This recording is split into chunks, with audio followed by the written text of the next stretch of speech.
What is going on, y'all? I'm Cam Best. Welcome to 8 Cubes. We have a guest host in this week, Dara JN, perhaps the biggest Marvel Snap streamer, the original Marvel Snap streamer way back in the day, one of the crew of people who streamed in the beta and then parlayed that into what can only be described as an extremely successful career as a streamer, as a YouTuber, as a content creator for Marvel Snap. Welcome to the show, Dara. Thank you. Thank you for having me on. I appreciate all the kind words. You're also one of the OGs. Yeah. I remember you actually showing up in my chat before you started streaming. I was just a brand new streamer, and I remember you started streaming like very shortly after I did. Mm-hmm. It was like a very 1-2, and we were one of the OGs. You were one of the OG players. But did you have beta day one? I think you did. I didn't have day one. I had a friend who knew a guy who worked for Second Dinner. This was Jerry Thompson. Shout out to Jerry, who knew Ben Hayes. Shout out to Ben Hayes. And I got my invite, I think, a week after open beta. So I didn't get in it like one of the invite waves. I just like got an invite, like, hey, download this game, it'll work. Yeah. And that is how I got into the beta. What I remember from the day is like there was you, there was Kocha, there was me, there was Mr. Metal and Talkwin.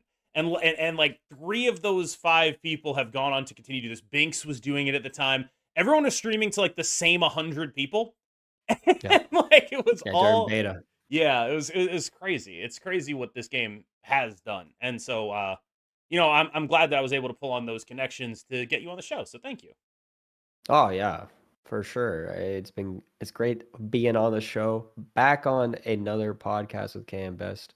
This time 8 cubes. Yeah, I mean, it's like I think it's like a podcast in name only at this point. It's like a YouTube show. I don't know. I don't know what the word for it is. Do But like you not upload this to podcast things? we were unable to do that because the way Lambie does it, I edit my own stuff. Lambie has an editor. And that means that Hmm. he works on someone else's schedule, so the second episode every week would just be at a time that I do not have control over. And so we wouldn't Gotcha. actually be able to be releasing it at a scheduled time, which is like the number one thing that makes a podcast is that it comes out when it comes out. And like that's what is a podcast there. I mean, I guess the number one thing is that it's a but like, and I also didn't want to be like, oh, okay, well, I'll just make mine the real episodes and Lambie's the guest episodes. That seems super rude. So like those are the only two solutions, and so I opted for the one where it was just like YouTube show.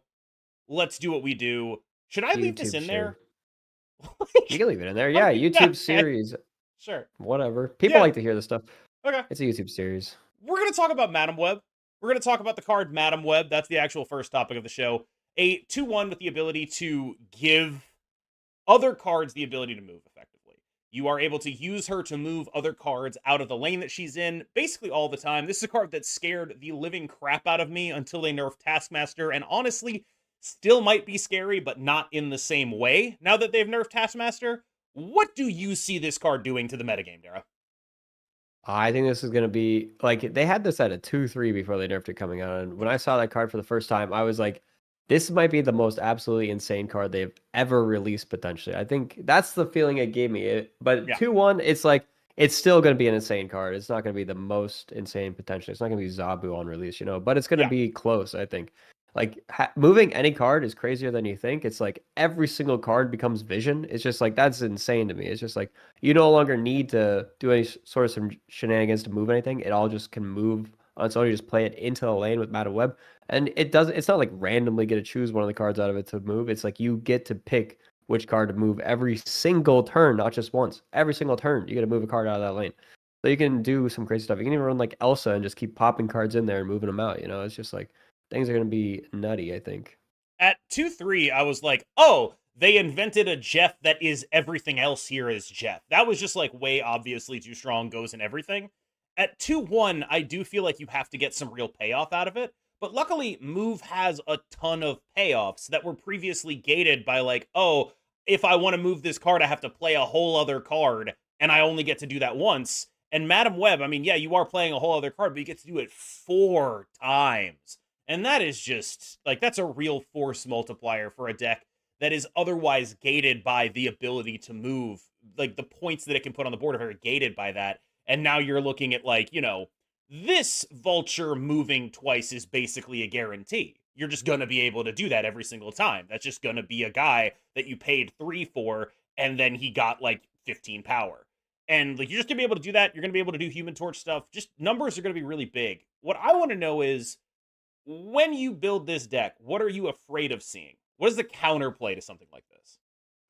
I mean, Shadow King, Shang, just things that are just gonna blow you up because you're gonna be just stacking some big stuff for sure with this deck. That's why I think you might be able to stack in some like non-traditional move cards in this deck to play around that kind of stuff. You might even be running like Cosmo because you could just do such big stuff. You're playing like cards in the lane and then you play Hercules out in another lane. You're just bopping it into Hercules and it comes back and you keep bopping into Hercules every single time. It's just like things are gonna get so big so fast. I think the only thing you have to worry about is like how can they kill your big things, you know? That's what I'm worried about. I just realized if you had priority, you can now move the Cosmo, which is also horrifying. There's a Cosmo in your Madam Web lane, and you can just be like, actually, that's wherever I want it to be now. That's true. You could set up a lot of like you could set up combos in your Madam Web lane, move a Cosmo out of there after you got it set up. You can combine like a symbiote Spider-Man, and who knows? I don't know what you're doing. You got some stuff you can do. You can Yeah, just put symbiote Spider-Man there, then move it to the lane you want it to do, and then you could Grandmaster something back. Who knows? There's just crazy stuff. Just moving cards is so ridiculous because it's just like you got to cloak every turn. You know, you just like get to move things wherever you want. You know, I have thought like this you're only card. doing one card, but Oh my god, man! I've thought this card was ridiculous the whole time, and now we're having this conversation, and I'm like, it's better than I thought. Like, this is just a better thing to do than I thought. What does that mean for yeah. you in terms of things that are good now? Where how do they survive first contact with something like this? I think it's just going to be a move meta next week, starting Tuesday. It's just going to be move and counter move, and that's all it's going to be. Like, I kind of wish that Professor X was kind of still a thing in this game. Like, I know that's a crazy Yeah. thought, but it's just like I think that is a good card to stop move, and now it just doesn't stop move at all. So it's like there isn't really a just like catch all like this stops move card anymore. You know, so move's going to be running rampant. The only way you can kill it is by like actually killing stuff. I feel like with Shadow King and Shang. You know, Yeah, and the I don't the really. horror of a Cosmo being in multiple lanes is like that's really good against Shadow King and Shang. That's just a really good thing to do.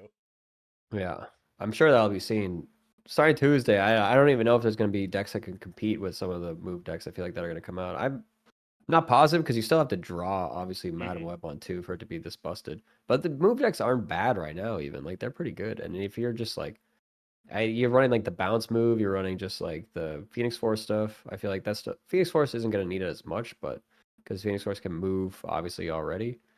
But like you could do like a half Phoenix Force deck now because you can just like move some stuff around without it, you know. Yeah, like if You your fail case for Phoenix Force is now some dumb move stuff, right? Where you're just doing a bunch of yeah, unfair things. yeah, exactly.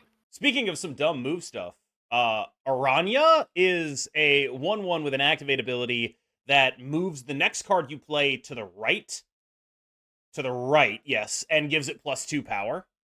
And I guess my main thing that I wanted to start with here is how tied do you think these cards are? Like, if you get Madam Web, are you gonna have to get Aranya because every Madam Web deck will play Aranya and vice versa, or like 90% of them? Is that how people should approach purchasing for a card like this? I think they both could operate independently, but I do think that the best decks for these will probably run both because I think move is going to be tied. But I think Aranya itself, you do have the move to the right, but you just have the +2 on that. Hmm. And +2 is a forge, is a better forge. It's already just like a better forge, a better Iron Fist. It's just like both of them better in one. So I think this card is going to be cracked.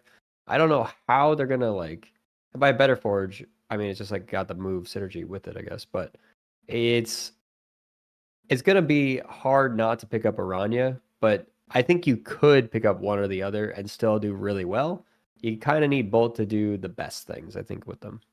That's sort of my worry, where like, you know how like Wiccan and Speed came out one after the other, that this is going to be a similar thing that puts a similar tax on people's like caches, where if you buy Madam Web, I do feel like if you buy Madam Web, Aranya probably just has to be in the best Madam Web deck. Like, Yeah. there's just no way we're going to be playing like a Madam Web Human Torch deck and not have Aranya in it. I can't honestly believe that. And it does sort of feel to me like if you want to be playing the best version of that, you're picking up both of them.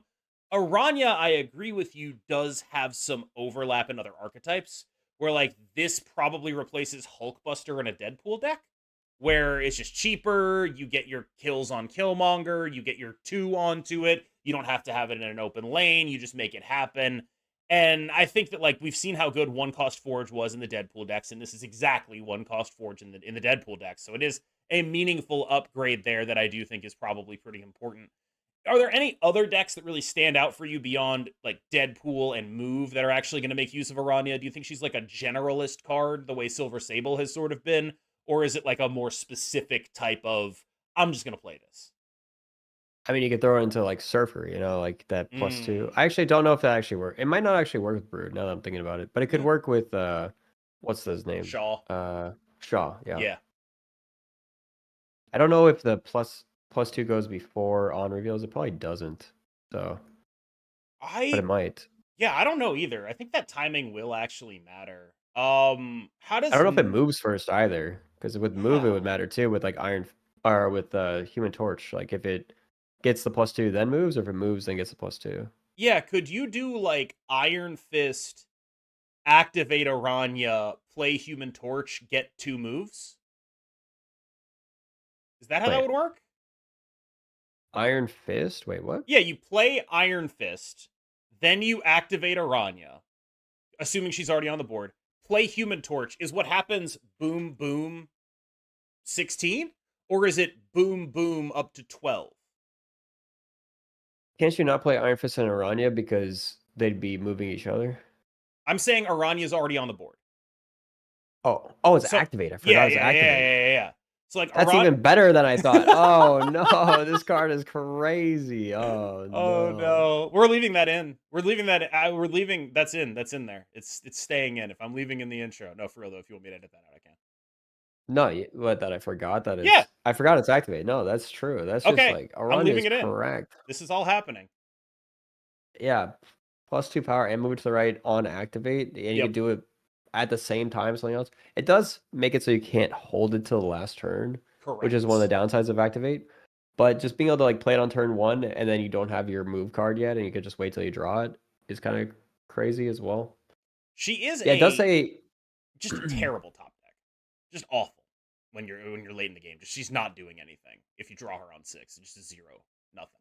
you draw on 5, she's fine though. That's the Yeah. thing. It's just like it's +2 power and move to the right. It's like a 1/3 at the very worst, and if you Mm-hmm. get the move off with it too, it's just crazy. So because there's no downsides, I feel like, to this card of getting this card. Like you literally could play this as just like you said, like a Silver Sable, just like in any deck. I don't think you would because it's probably worse than like a Silver Sable, but like you could just play it in any deck if you're like short on cards and you're just need to get some cashes and you don't have many things to choose from. You could just pick up Aranya, I feel like.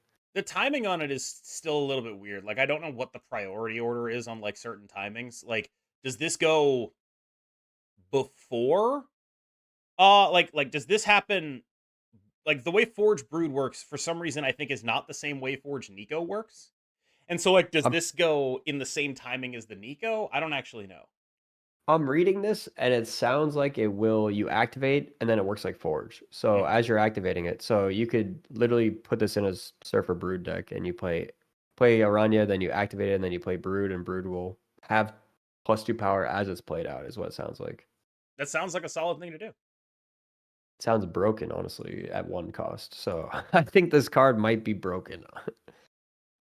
Like, I also was thinking about like it'd be really good with Brood. I was thinking about this Hmm. today while I was playing that you could Iron Fist a Brood so that it's alone in a lane, and then you could symbiote it, right? And then you symbiote the Brood, and then it goes and it becomes like 3/8. So it's like that's kind of crazy. Oh, that's actually like yeah, because I right now the issue with symbiote in the brood decks is it's only going in the lane the brood is going in, and it kind of sucks when you do that. But yeah, if you could Iron Fist the if you could Aranya the Now it's brood out Aranya. of it, yeah, you can like Aranya the brood out of it, and then suddenly you're getting that's You're not getting nothing. huge. No, that's 3/10s. That's Boom. those are big guys. Yeah, I think that might be a combo. I think that might be a big thing that people are doing, honestly. They might have seen that coming too, if maybe, I don't know. So yeah, that does make sense.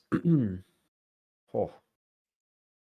And if you had the hot location, that was happening today, good, where good. you could copy The all the cards. You're copying those 10 power broods. Actually, you wouldn't copy 10 power broods, but they're yeah. big.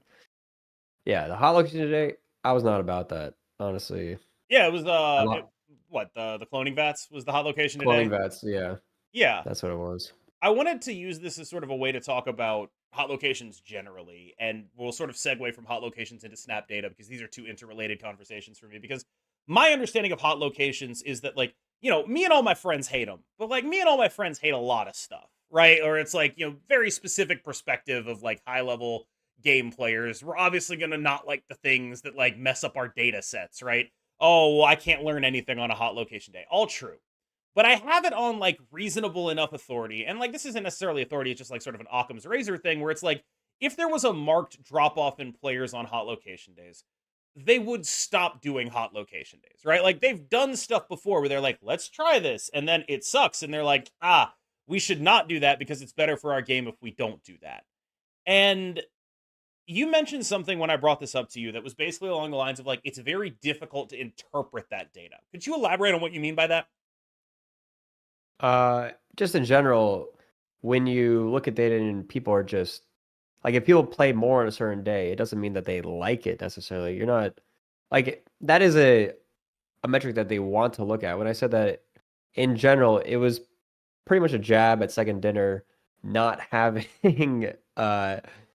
any data analysts on their team. Like, they pretty much hired some, like, I think like 6 months ago or something like that for the first Mhm. time. So like, for the first year and a half though, they had no data analysts. They had data scientists on their team that were helping them with some other stuff, but they didn't have anyone deep diving the data. That was no one's like individual job to just look at the data. So it had people that were their job to do other things was doing that. So I think it would be hard for them to look at, like, quickly and be able to be like, oh, this is what's happening. They would just literally look at player numbers and be like, player numbers are up on these days. But like, that's you have to control for a lot of different factors. You can't just be like, oh, it is the hot locations that people are why people are playing on these days, or vice versa. Like, it could just happen to be like Wednesdays are popular because new cards came out the night before, like, and then it's the first full day of new cards. Sundays maybe just like on the weekend. People are just like having a little snap in on the toilet before they go back to work the next day. Who knows what it is? Like, they haven't had those days off unless like they did switch the day of hot location. If they did notice that when they switched the day that, like, hey, the players like switch from this, that's a pretty good data point. Like, if you have Mhm. a B test where you're like, look, we were doing this on this day before, we switched to this day, and now all of the players that were playing on that day are now playing on this day. It'd be pretty I guess, what do you call it? Like, correlated data that you could say maybe there's something here. But one of the things that I saw when I worked on Hearthstone with data, it could be hot locations do allow for more singular deck plans that people do enjoy grinding more. So whenever there was a meta in Hearthstone that had one dominant deck, when the meta was not diverse, when it was really just singular, this deck wins, more people played the game typically. Like, that doesn't Wait, mean that that is what seriously? was causing it. Yeah, that was actually one of the like things that you would see when I was doing a meta diversity analysis, is that the less diverse, more people were wanted to play the game. I don't know if it's directly correlated because you can't unless you do like A/B testing and like a lot of Sure. other things. But it's like that's what the correlation was like the less diverse, more people would like play more often. People would play more often, I should say. Like, they would grind it more. So it's like one of those things that, like, if that's the case, and on hot location days, people are more like zoned in on like this deck wins on this location, like this deck, like this location is good with this deck, so they just want to grind it more with that deck. So like that could happen, but I don't necessarily see that being like, I love hot locations, I love just grinding this one deck. It's more about a necessity than that they just like are like might get in the zone, of just like grinding the one deck for the one hot location. Like, it might still be like people might not like it and they just are dealing with it is one thing. I do think there's this really interesting thing that I've noted, which is that I think actually that the same skill set that makes you a good player in the first place also makes you a better player on hot locations, the ability to think on your feet and adapt and all of that. And like, one of the things I notice is like, a lot of top players avoid playing on hot locations, but someone who doesn't is Yo Woody. And some of his best climbs are on hot locations because the same skill set is applied and a lot of top players aren't playing. And so, like, I actually think that if you're like a serious ladder grinder, there is a genuine, like, you are maybe throwing away EV by not abusing the hot locations because you don't want to play a warped game. And like, there is something to the idea that like these are in the game and maybe you should be taking advantage of them. And as someone who does play on hot locations, have you felt like that is true? Is there anything you've noticed about your climbs on hot locations versus non-hot locations and your ability to adapt to them compared to your opponents? Yeah, I actually think it's the same as Yo Woody. I think I climb the most on hot location days out of any other days when I'm purposely abusing the hot location, like Yeah. in a way. Like a lot of times I'll do like the counter decks to the hot location popular decks, and that's like what will climb you the most. But it's like it does make you have to play very specifically, Yeah. which it doesn't give you a lot of choice. And I think that that does, like you said, it speaks to like your skill of being able to identify metas really quickly and be able to adapt to them and being able to abuse them, but at the same time, it really narrows what I can play or what I want to play on those days. So I have to just like play certain things. And sometimes I will just like brute force play other things and then I'll not climb those days. So Yeah. that happens sometimes. But when I do want to abuse it and climb, I know like hot location days are probably the best days to climb. And some of my fastest like climbs to infinite have been on hot location days as well. As someone who worked with data at Blizzard on Hearthstone, you have a fairly unique perspective on the utility that data can play in a metagame and the ways in which it can open up opportunities rather than closing them off. The traditional card gamer perspective seems to be if we know for a fact what every matchup table looks like, if we have perfect information, then everyone will just be optimally doing the optimal thing and playing the best deck based on that information and doing all of that stuff, and that will force the meta to close itself off rather than open itself up. You have a different perspective, and I just want to like give you the floor and talk us through that. Yeah, so I think in general, a lot of people see data as like the enemy to the snap or to card game metas. They see it as a way to just like make metas solved faster. And I don't see it that way. Like metas are the data, right? So the data is just exposing what people are already playing, right? You're not getting more people. Like people are going to play whatever they see on like any sort of like influencer site or YouTube or whatever, right? Like they will, like the people who don't want to build their own decks are going to just go find them anyway, whether that's with the perfect data that they say this is the perfect data or with someone just saying I went 21 and 0 with this deck. They're going to play that deck regardless. Having the actual data from the game doesn't actually give you the answers of how to beat the metagame unless you like really deep dive in it and you say like this counters this exactly. But metagames are ever evolving, so there is no one answer, and having the data to do that, I think would open up the meta because you can then go and say, oh, what's at the top right now? I can go counter it, and it'll constantly create a shifting and a cycling. Like people will try and play the top deck, but anytime there's a top deck, there's a deck that beats the top deck. As long as that top deck doesn't have, but that it doesn't have zero counters, then you could have a shifting metagame. And that'll just like allow people to be more opened up to find answers, be able to tweak their decks to with, especially in Snap, where you can't have all the cards if you're not mega rich or been playing the game for 2 years. That's a whole nother conversation.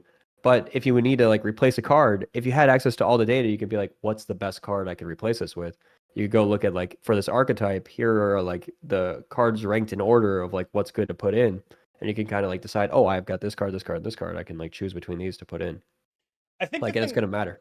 that makes sense to me. I think the thing that stands out about that whole thing to me is that like it smacks of an attitude of a meta being unchanging, right? Like the reason you wouldn't want this data out there is because you think we can't fix it if they figure it out so fast, right?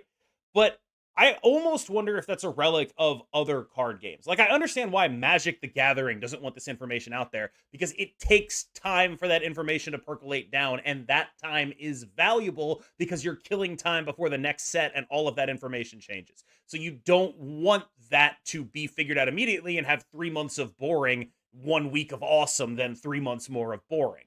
But Marvel Snap isn't like that because of the OTA schedule and the card releases. Like, there are issues with getting sufficient sample sizes from a sufficiently skilled amount of the player base already just on Untapped because things change so fast. And 2 weeks of 2 days out of the week are just data you have to throw out of the data set anyway.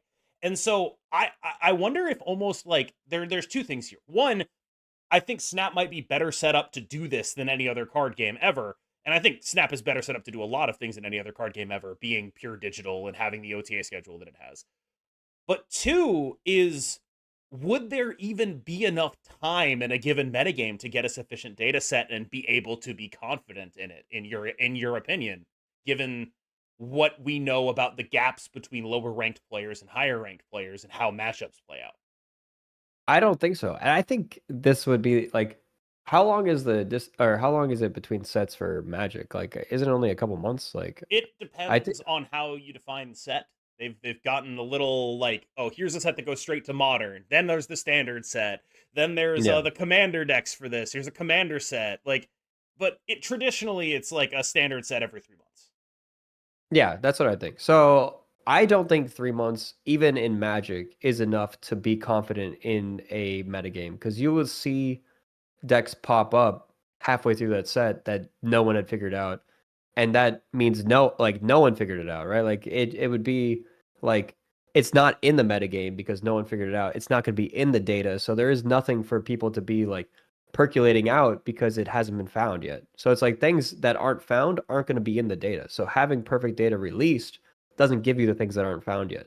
Like even if one person found it, it's not going to show up in the data relevant enough that people are going to be like, "Oh, this is the top thing," right?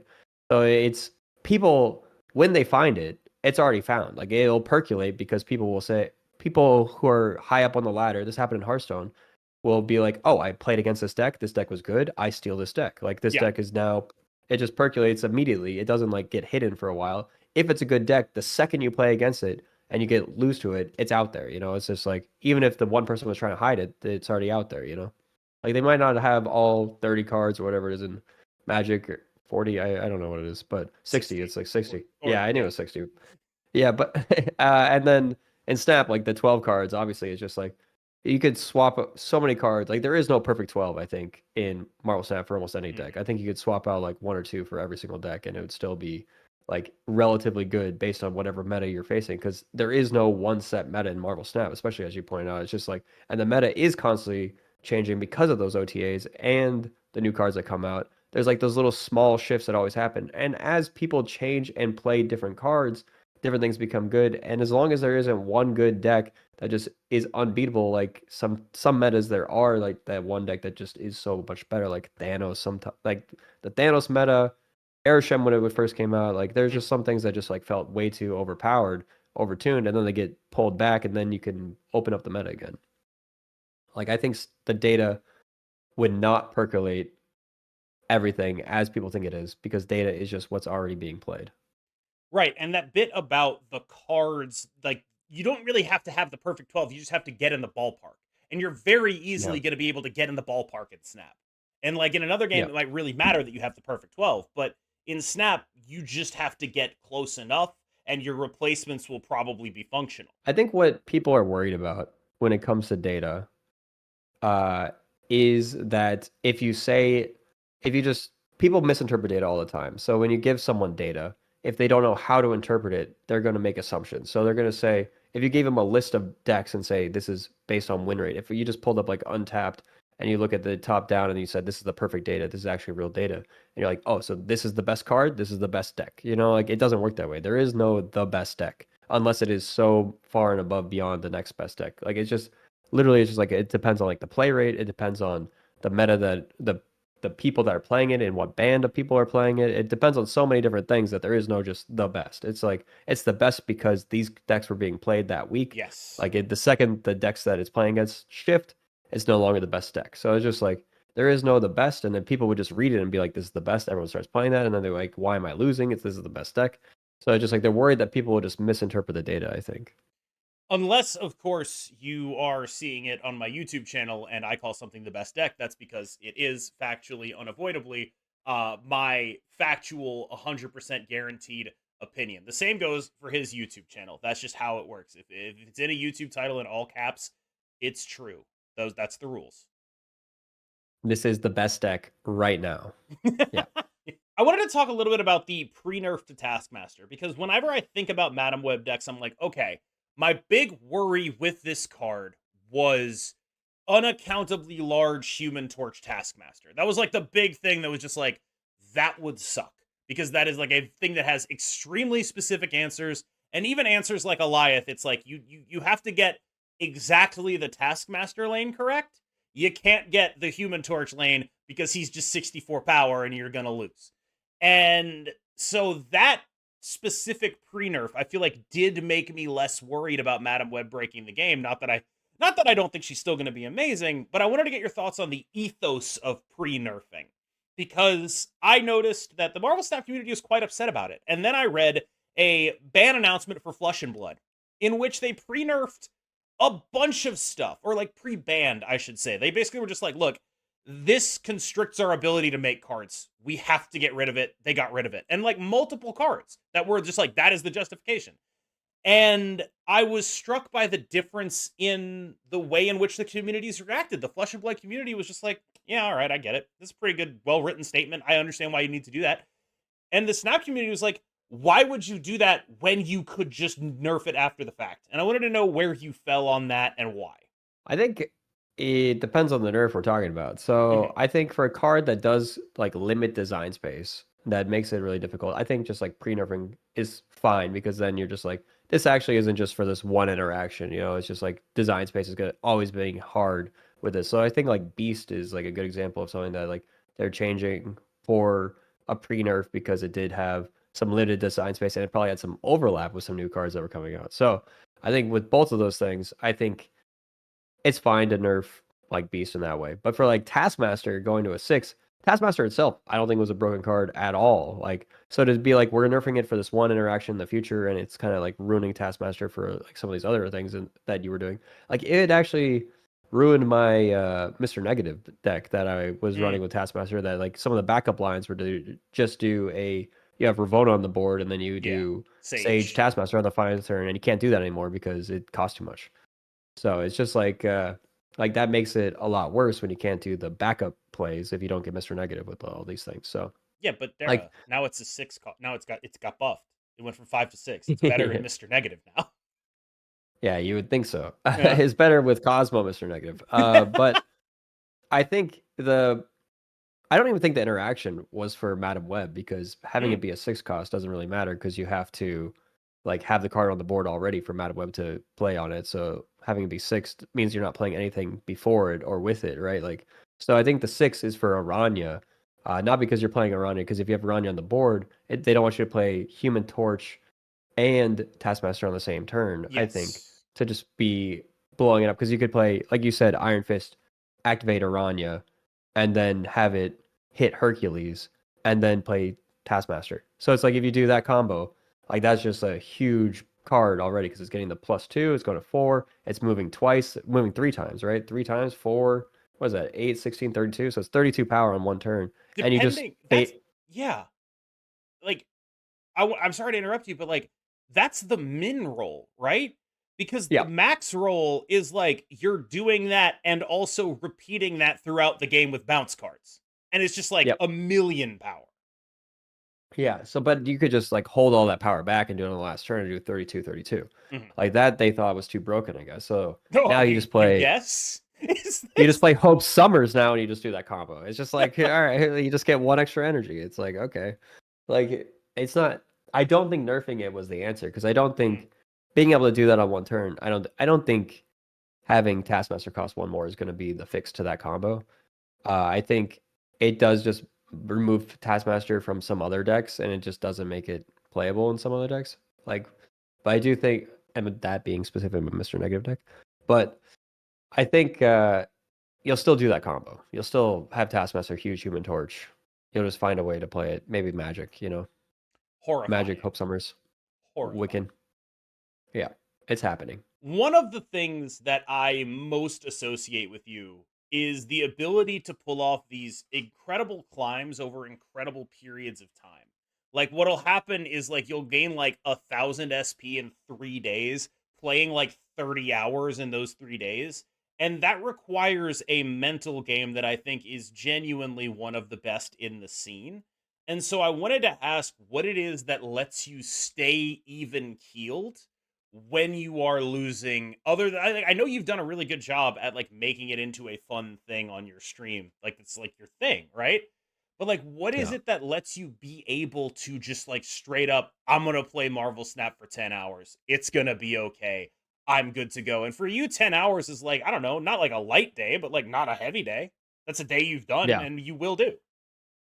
Yeah, I've done a lot of 10-hour days, but I Yeah. think a big part of it is knowing that I can win it back if I want to. Not if I want to, but like if I want to grind it back, I could win it back is a big part of like losing. It's like I lose 8, I'll gain 8. You know, like I could always get it back. So I've, as you said, I've done these like 1,000 SP climbs. I've done 1,000 SP climb down as well. So it's like I've almost done almost 1,000 SP, I think, in like 3 days down. You know, it's just like losing, losing, losing. I think the mental game actually is hard, I think, as a streamer to stay even keel because I think a big part of the mental game for me was stream sniping being a problem. Like Yeah.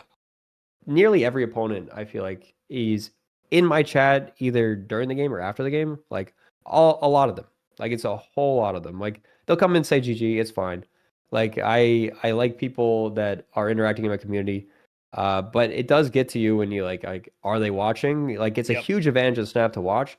So something I had to do was be less worried about my rank and my standing because I used to be like you, I think one of the just like top players known for being a top player, known for grinding it out and like just getting a good finish or like just being one of the top competitive players. And I think I had to let go of that idea for the most part. So a lot of my streams now for like the last couple of months, I've just been not worried about like I'll stay in 8 cubes when I'm losing just because I want to see it out, you know, like I just like have to not care about losing, I think, and just be like, okay, I'm losing this one.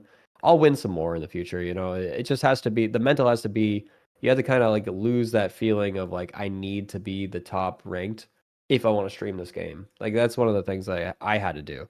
Again, you I think do a really great job of just still being able to stream a lot and remain a top ranked because like I haven't been able to consistently do that because like if I want to stream as much as I do, I would not be able to stream in a fun way, I think, to people that would be entertaining because I would just I like even today I was getting a little bit salty at one point because it felt like a couple stream snipers in a row and I lost some weird games and just like it makes me just like it's actually mainly the roping that gets to me. I'm not gonna lie. Like if Like the you're gonna roping turn yeah, the rope if you're turn gonna 1 while snipe they're just opening up the fucking stream. well, it's like if you're roping turn 3, 4, 5, and 6 all the way out, and then you're making plays that are also suspicious, you know, it's like that's when I just like it's like I just like if you want to snipe me, just at least play faster so that I can like get it over with, you know? Like I don't want to have Sure. to like sit in the game. Like I'll end my turn like 10 times or like shift my play and like whatever. But it's just like to climb, I think I have to like when I'm in climbing mode, like I think you'd said like it's kind of impressive to just be able to do like 1,000 in 3 days. Like Mhm. that's all about just like identifying a hole in the meta that people haven't really found yet, I think, and just really abusing it. So it's just like finding a really solid deck and just like getting ahead of the curve, I think, is one way to climb really fast. So that's like if you get an in with that deck or like that thing and you get in that mindset, you just like climb with that one thing is what I usually do. It's how I climb so fast in such a short amount of time. It's not so much it is a bit of like the mental of like playing a lot, but it is just like identifying that and being like, okay, I'm just gonna climb with this. I found something that works. You're also just like kind of chronically underranked though because of this, right? So like when you Because of do the these stream like sniping, yeah, yeah. because like when you do like this 1,000 SP climb, a lot of that is because like you should be up where you're gonna end up, but you have been down there for I don't know the reason of playing Yeah. Cerebro 3 for a week or whatever, right? Like you are someone who is like perennially underranked right up until they are immediately ranked where they should be, which is like pretty high up that damn ladder. Yeah. Like if you're able to identify metas, you're able to play a good deck and you're able to just like solidly play that good deck. I think you should be like a top ranked player if you play as much as I do. Like a big part of the grind is just number of games. The way Marvel Snap SP works is very favorable to the number of games. So you can infinitely grind and infinitely climb, unlike some other MMR systems where it kind of has a hard cap based on how far you are away from the players that you're playing. So right now, if you're playing someone who's 5,000 ranks below you, like 2,000 SP below you, you're still gaining 3 SP per cube. you're still getting 2 SP per Q at the bare minimum probably. So it's just like Yep. you're getting a lot for someone who's like way worse than you. But Snap does have like those RNG elements where people who are way worse than you can beat you. So it'd be kind of unfair for you to gain nothing, but at the same time and like lose a ton for losing. But at the same time, I think it is too much that you gain, that it is just a grind of how many games you play most of the time. As long as you have like a slightly winning record, you're gonna like infinitely climb up in SP. Week in review. A lot of people have asked for this segment to come back. A lot of people have been like, "I really enjoyed you talking about that." And this is basically a segment where we talk about the 2 new cards that came out this week. We talk about if they're worth purchasing, what we've been doing with them over the course of the week, because this is going to come out on a Monday. It's the last like 24 hours people have to actually make that purchasing decision. So, where did you end up with on Symbiote Spider-Man? Not the most high impact purchasing decision. Still got 3 weeks on that one. But where did you end up with him? I think it's like a must buy. And by must buy, I think it might not be the best card that's ever released. I think it's a really good card, but I think it's also a really fun card. So it's like Mhm. not only does it create, it can go in a lot of different decks. Like so it's like very what do you call it? It's very flexible in what it can go into because there's a lot of different things. But it's also very fun in the different combos it enables. And then it's also good, I think. I think the meta right now is kind of around it. So that Mhm. means that there's a lot of decks being played with it, which means there's a lot of decks being played that try and counter it. I think as that over time lessens, I think the card gets better and better and better. So I think that that's another reason why, like, even I think it's still strong right now, and I think it'll be stronger in the future. So I think it is something that I would very much recommend picking up. One of the things I've really noticed about this past week, and there are a couple like weird metagame developments that are sort of happening under the radar, like Man Thing showing up in a big way as a sort of counter to all of these Wiccan decks that are just playing a bunch of small guys because they're Wiccan decks. One of the major ones that I've really picked up on is there's a lot of Cosmo right now, and I lay that squarely at the feet of Symbiote Spider-Man, who is almost always every combo he's in, the point is to do something stupid with double on reveals. The only exception is when he is fusing with a Nimrod, and even then, you're gonna try to do something stupid with an on reveal, just like one turn delayed. And Cosmo becoming a major player in the metagame, Eliath already being a major player in the metagame. This is a metagame that is genuinely not good for this card.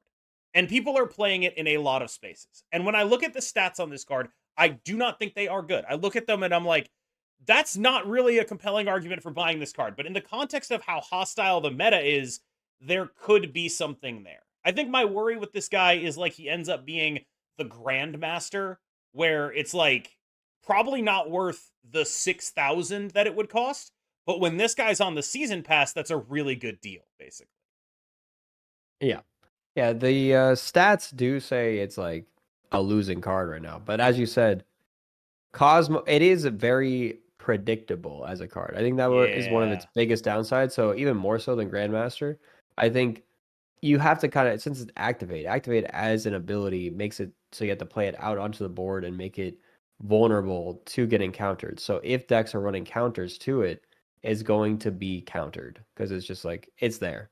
Yep. Which that's why the second Cosmo I think kind of leaves the meta again in a way.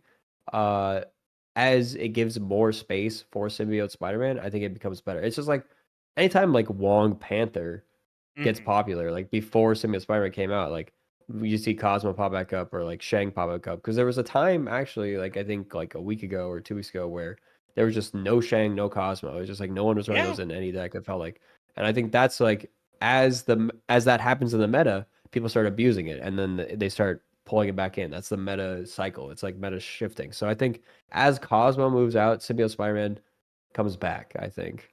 I think I there think as is I go ahead. I think there is one more worry though. Because it's not just Cosmo. Hmm. It's the Clog stuff. It's Acid Arrow. It's White Widow. It's like all that stuff because he's so face up. If you lose Hmm. priority with a symbiote Spider-Man, you are risking sending your opponent a 4/4 symbiote Spider-Man off an Acid Arrow. And so, like, that stuff I has did. been so free for so long that I find it hard to believe it's ever really going to go away unless it is forcibly sent out of the game. Yeah, I do think acid arrow is one of the biggest things to worry about in this entire thing because like Green Goblin not as much of a worry because like it's 3 costs, you know, it's acid arrow is 1 cost, right? So same with Spider-Man, I think as it's I think a high skill cap card, honestly. I think there are ways to play it in a way that you can play around your opponent's things in a better way. So you can play Symbiote Spider-Man, like you set up a lane in a way that an Acid Arrow can't come into your lane. You know, like you can play Symbiote Spider-Man in a way that it's not so free. Like a lot of times people are playing greedy lines with Symbiote Spider-Man that like I'm gonna just do my one Symbiote Spider-Man in the lane and I'm gonna do my one other big on reveal card in that lane and just like try and get that off. And I think that kind of greed is like high risk, high reward, but I think that also gets countered the easiest. And as people tweak their decks to be more fine tuned, I think Symbiote Spider-Man gets better and is more playable. I think if you remove it from the high greed decks and into just like solid decks, I think it's going to be more playable and played a lot more in a more, uh, I guess, way that the win rate and average cubes are going to go up. That makes sense to me. Moving from Symbiote Spider Man, a high skill cap card, to potentially the lowest skill cap card of all time, Silver Sable, where her skill cap is play me and then try to do that again. What do you think about Silver Sable? I think it's one of the most solid cards that have come out in a long time. It's like reminds me of like just like Nebula or something, you know. It's Mm-hmm. just like you play this out and it's just like it's good card, put it in any deck. It's just your one drop in the deck and it's just gonna give you value every single time. If you play it in a bounce deck, it's even better. If you play it on cloning vats on the holocation day, it's just gonna be really good because you're playing it a million times for 1 cost. So it's just like it's a card that I think just has a lot of value. And I think it's a another like not necessarily a must-have or a must-pick up. Like I said that about Symbiote Spider-Man just because I think it is just like so variable and fun that I think like you're gonna miss out on the card if you don't have it. I don't think it's a Grandmaster and like Symbiote Spider-Man and Grandmaster, but I think Silver Sable is just gonna be like you're gonna probably feel it in a couple months if you're like, oh, every deck's just running Symbiote Spider or not Symbiote, it's running Silver Sable as the one drop in the deck because it's just like one of the best one drops you can pick up. Similar to like Sage was like kind of like the card a lot of people skipped, and it's like, oh, that's like the best 3 drop you could play in a lot of things. Yeah. Like it's just like it's gonna be like one of the best ones for that position. So like when you're like, oh, what one drop do I want to put in here? You could replace it with another one. It's just gonna feel like everyone else is playing this, and it's a little bit better. I pretty much agree with all of that. That's exactly almost word for word what I would have said. Right down to the Sage comparison, which is like another card that I was like, all right, this came out. It's immediately amazing in Bounce. If you love Bounce, go get it. The question is, how does it make it into other decks? And in Sage's case, it made it into like 75 other decks. It was just everywhere, right? In Silver Sable's case, we don't know how many other decks it's going to make it into because we can't predict the future. I'm not Nostradamus. But it is something that has a profile that reminds me of that. Yeah, I agree with what I said. Speaking of agreeing with what you said, I have Mhm. no Twitch skills whatsoever. I cannot aim. I cannot do anything. I am worthless. Can you sell me on Deadlock despite that? Yeah, so like you play so Deadlock, you people who don't know, it's a new game that came out by Valve Mhm. that I think is going to take over a lot of other games. Like, I think it's going to pull so many people from all these other games, and it's just one of the first games since like Marvel Snap came out that I find just like addicting in a way that's just like it feels novel and it feels like something new. Like it feels addicting and fun. So it's just like that kind of those kind of things just make it really good. You're worried about aiming. I don't think you I'm a bad need to aimer. have the most perfect aim in this game. It is a hero shooter, but it has a lot of MOBA elements, which means that like if you're able to do MOBA things without the aim, like you could play Dota 2 and not be the best right clicker and like being able to move around the best, as long as you know the strategy and know like what to get, what items to get, what abilities to choose, like how to cast some like very easy abilities. Like there's abilities that are much easier to cast than other ones, and there's items and there's different abilities in the game to help aiming be easier because it'll like stop your opponents from moving. So then you could just go and click on them as they're like stopped.